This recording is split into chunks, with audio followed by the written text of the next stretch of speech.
एक छोटे से गांव में एक किसान रहता था। उसका नाम था रमेश। वह रोज अपने खेत में जाकर खेती करता था। एक दिन वो जब अपने खेत में गया तो उसने देखा कि एक मटके में पानी था और वह मटके को ध्यान से देखने लगा और वो सोचने लगा, मैं इसे घर लेकर चलता हूँ। जब वो उसे अपने घर लेकर गया वह बहुत सोचने लगा कि मैं इसमें क्या रखूं। कुछ देर ध्यान से सोचने के बाद उसने सोचा, मैं इसमें पैसे रखूंगा। अगले दिन जब उसने मटके में पैसे रखा तो कुछ देर के बाद वह दुगना हो गया। वह सोचा कि ये मेरी आंखों का वहम है। फिर से अगले दिन उसने देखा तो पैसे फिर से दुगने हो गए थे। फिर उसने सोचा, मैं इसमें पैसे निकाल कर खाना डाल देता हूँ, और फिर खाना भी कुछ देर के बाद दुगना हो गया। उसने कुछ देर तक सोचा, ये मेरी आंखों का वहम है या नहीं। तब कुछ देर सोचने के बाद उसने कहा, नहीं, ये मेरी आंखों का वहम नहीं है। उसने कहा, अब मैं अमीर बन जाऊंगा और इसमें बहुत कुछ डालकर दुगना कर लूंगा। और वह कुछ दिनों के बाद बहुत ज्यादा लालची बन गया था।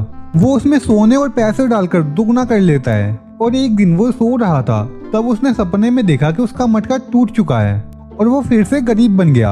और अगले दिन जब उसने अपने पैसे मटके में डाला तो वह दुगना नहीं हुआ, मगर उसमें से एक चिट्ठी मिली जिसमें लिखा था कि तुमने मुझे बहुत से लालच के काम में इस्तेमाल किया है, अब तुम फिर से एक गरीब किसान बन जाओगे।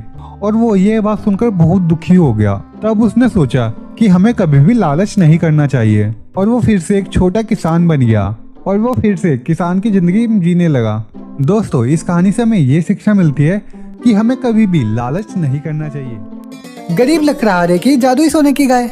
सीमापुर गांव में एक गरीब लकड़हारा अपनी पत्नी के साथ रहता था। लकड़हारे की पत्नी बहुत ज्यादा बीमार होती है और लकड़हारे की पुश्तैनी जमीन भी जमींदार के पास गिरवी होती है। लकड़हारा अपनी पत्नी से बोलता है, ओ जी, सुनती हो, मैं जंगल जा रहा हूँ लकड़ियाँ काटने, तुम अपना ख्याल रखना। ठीक है, मैं अपना ध्यान रखूंगी, आप भी अपना ध्यान रखना। लकड़हारा जंगल पहुंच जाता है और वह वहाँ लकड़ियाँ काटता है। तो अभी अचानक से उसे गाय के चिल्लाने की आवाज आती है।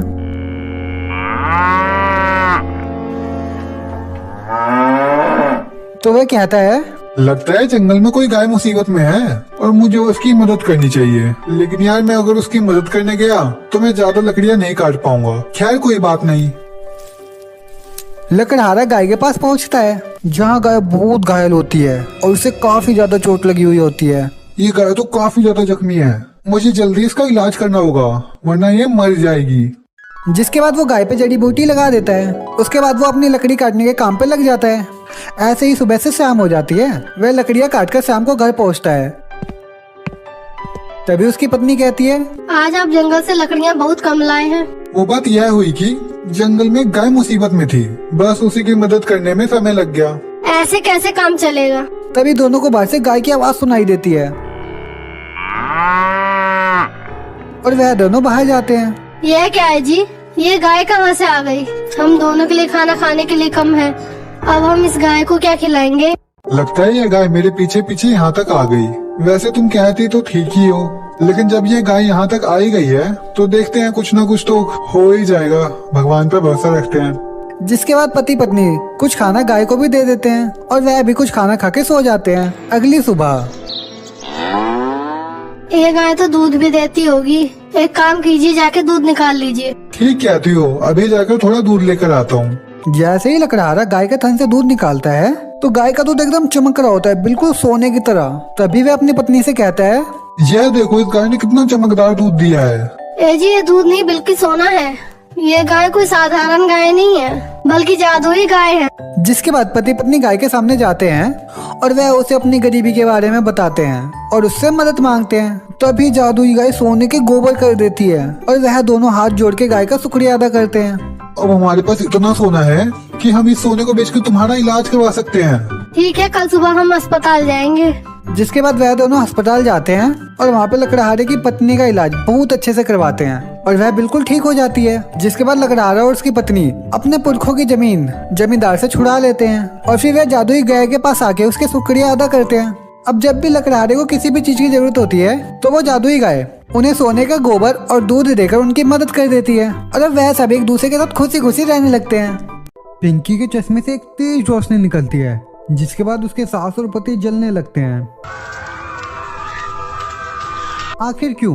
पिंकी के चश्मे की रोशनी से उसका परिवार आग में जल रहा था आखिर क्या हुआ था? चलिए जानने के लिए कुछ समय पहले चलते हैं। बहू रसोई में जाके सारे के सारे बर्तन धो दे, और हाँ कोई भी बर्तन झूठा मत छोड़ियो। यह तो तू जानती है तेरा अंजाम क्या होगा।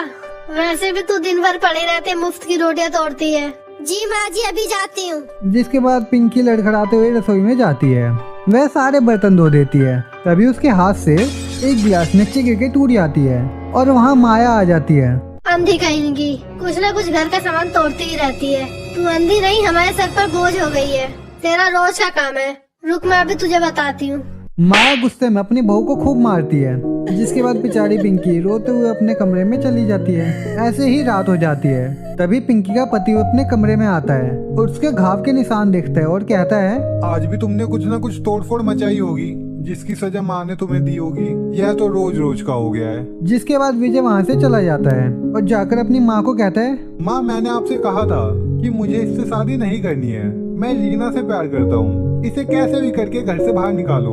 तभी माया अपने बेटे को एक तरकीब बताती है और अगले दिन विजय अपने पत्नी को उसके आंखों का इलाज कराने के बहाने से जंगल में लेके जाता है और वहाँ जाकर कहता है, पिंकी, तुम मेरा यहीं इंतजार करना, मैं अभी आता हूँ। ऐसे ही सुबह से शाम हो जाती है। जिसके बाद पिंकी समझ चुकी थी कि उसके सास और उसके पति ने मिलकर उसे घर से निकाल दिया है। जिसके बाद वो फूट फूट कर रोने लगती है।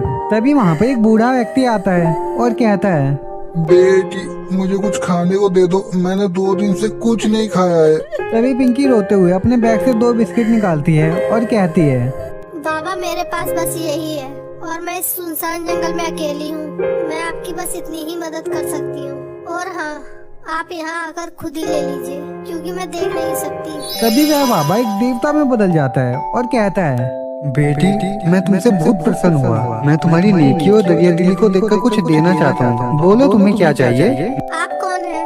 मैं इस जंगल का देवता हूँ और मैं तुम्हारी यहाँ परीक्षा ले रहा था, जिसमें तुम सफल हुई। बोलो तुम्हें क्या चाहिए। बाबा मैं अंधी हूँ और मेरी शादी दहेज देकर करवाई गई थी।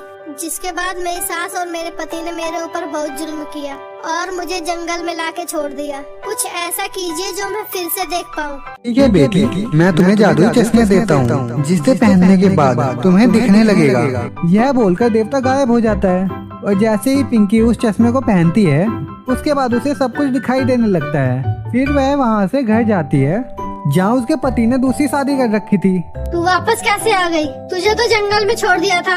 हाँ, तुम वापस कैसे आ गई? तुम्हें तो अब तक किसी शेर के पेट में होना चाहिए था। लगता है इसे चश्मे की वजह से दिखाई दे रहा है। चलो इसका चश्मा छीन के इसे मार डालते हैं। जैसे ही पिंकी के चश्मे की तरफ वह सभी बढ़ते हैं, चश्मे से एक तेज रोशनी निकलती है और उन तीनों को जला देती है। जिसके बाद पिंकी इस मजबूरी के रिश्ते से आजाद हो जाती है और अब ये जादुई चश्मा पिंकी की हमेशा मदद करता है।